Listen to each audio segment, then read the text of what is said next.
what are some stresses that you deal with in middle school and in eighth grade out there in LA? What are some of those stresses that are in your environment that you deal with on a daily? Oh, well, recently I've been having trouble managing my time during online school. I'm more of a face-to-face learner, so it's been hard for me recently um catching up and understanding the things that have been being taught. And I've been recently being very stressed, and I had to get a therapist to handle my stress, and Mm, she's the one that told me to actually take the time out of my day. right. And just the work piling on top of itself. I have some work to do after this myself, so Hmm. yeah, just a lot of stuff going on. I like that point. I like that point of being a therapist, and thank you for being so brave and courageous and sharing that part of how you like to cope because therapy has helped me as well with a lot of my childhood traumas, a lot of my pain, a lot of my anxiety. So that's huge to hear that you speak so freely about that at your age in eighth grade because I feel therapy could benefit everyone if they're willing and whenever they come to that place and time to where they're ready to seek that kind of help. So thank you. Yeah. Mykel, what are some more thoughts that you have about this incredible young man, Eric Dory? Well, one of the first things that that comes to me is the fact that I'm finding out that as I slowly interact more with youth, they're when we talk about stigma, that's really the older generation's thing, Hmm. because the people that I'm meeting, such as Eric, they're all about trying to find a way, to make things better, to improve their life, Yeah, um, Right. and it is really commendable to hear that he went out and started therapy. Because Hmm. that's one of the tips that you'll find. Always, one of the tips is to talk to somebody, whether it's a friend, a family member, or a professional. So, so as long as you can get your feelings out there and get good positive feedback, that's a definite plus. Absolutely. Absolutely. I couldn't agree with you more. Eric, you taught me something just now, believe it or not. I'm 30 years old and I've learned, and one of my biggest tools is that you're never too old to learn and you're never too young to teach. So I mm, genuinely mean that. You taught me just to literally take some time out of my day to stop stressing and to just be and to take some time to recenter myself and to get back connected with myself. It's a huge tool.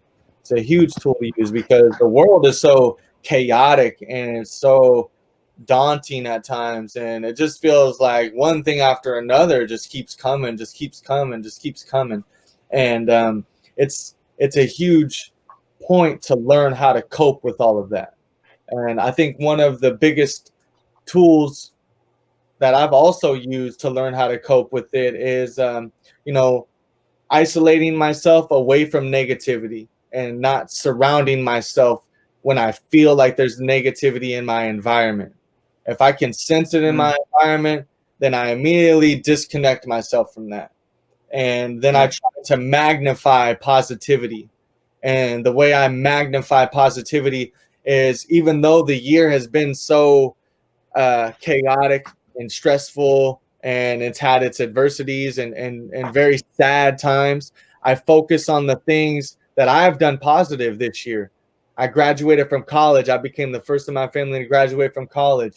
I fell into this beautiful opportunity with this internship, and I have a great opportunity to spend time and talk with you two gentlemen and just share that with the world who is going to watch this.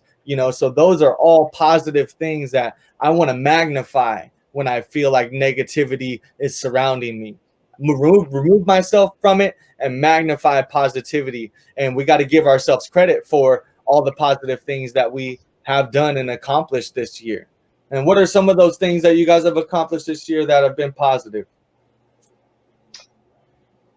oh, for me, Yeah, straight A's in the semester. yeah. Been very hard, but I got through it.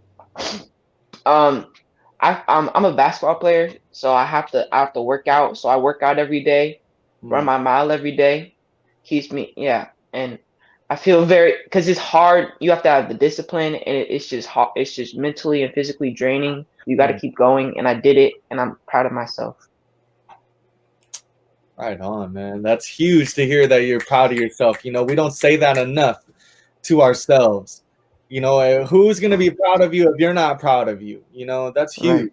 And stay the course, young man. Stay the course, young man, with basketball and getting straight A's. I can't focus on that enough. It's really not about getting straight A's, but it's about putting in the effort to get straight A's. You know, the fact that you want to get good grades is going to take you farther than you could ever imagine, you know, and basketball as well, hand in hand. You're gonna be a very, very successful man. I see that already. Very excited for your. I appreciate that.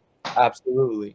And like I said, you're still teaching me, man. Like the fact that you said you're proud of yourself, I'm gonna take a second to say I'm proud of myself because I've accomplished a lot this year, you know, and I've really I've achieved against all of the adversity.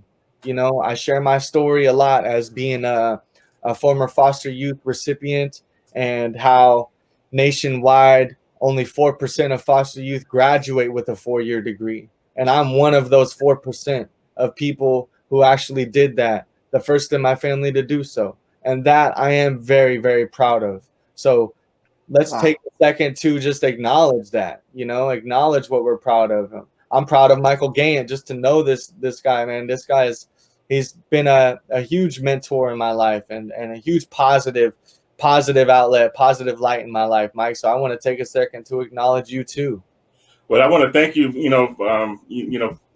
for this opportunity. What this year has been for me is I decided early on that when I was in the depressive state when the pandemic got here, and I actually looked forward to isolating, and then I realized that isolating means to be by myself, and you can't isolate if there's 3 or 4 others isolating with you. So I just decided to take take the reins and decide what could I do, to make improvements in my life. So, one of the first things I did was I started on a journey to lose weight, and I lost over 20 pounds. Still maintaining that weight. I'm trying to get down further, but I'm not allowing myself to stress over it because I have to realize that I can't control everything. Things are going to be the way they are, but at least I reach out and I talk to other people, and they're helping me down my journey. I just became officially a notary public in the last couple of days, so that I'm going to start my business next month. And I'm really excited about that. Because I'm 64 years old, but I'm not done yet. You know what I mean? 4 years young, baby. I'm not done yet, and I am truly proud of myself. And I'm proud of my family because my family, sons and nephews and nieces, we're all doing well. And we really haven't experienced much COVID experiences within our family dynamic. So I'm proud of that too. And I got one question for Eric. And Eric, do you interact with with your peers and talk about what you go through and what you're accomplishing, and are they as well taking it to heart and trying to improve themselves? Well, not as much, but recently I've been starting reaching out to my friends, just checking in, making sure everything's okay. Because I know times are rough and people really need to lock in, and some people aren't okay now, and I don't want I had a recently negative experience with someone, and I recently lost someone, and I don't want that to happen to anyone else. Or if that has happened to someone else, I want to make sure they're okay and don't do anything to hurt themselves. You know what I'm saying? So I've been checking in with friends every day, actually. So yeah, to answer your question, yes. That's awesome, man. I applaud you for that because people do need to hear from others, whether they're friends or not. They need to know that they matter to somebody. Yeah. I reach out to a couple of guys now, and I'm doing my best to help them out. And think things are going well. I know they appreciate even a phone call. So that's great. Keep it up, my friend. Right. Thank I want to echo that too, Eric. Thank you for being so vulnerable and sharing that negative experience with us and with the platform, because that right there is everything I feel that we can improve on in our daily lives, is just being more vulnerable and realizing that your vulnerability is a strength and it's not a weakness.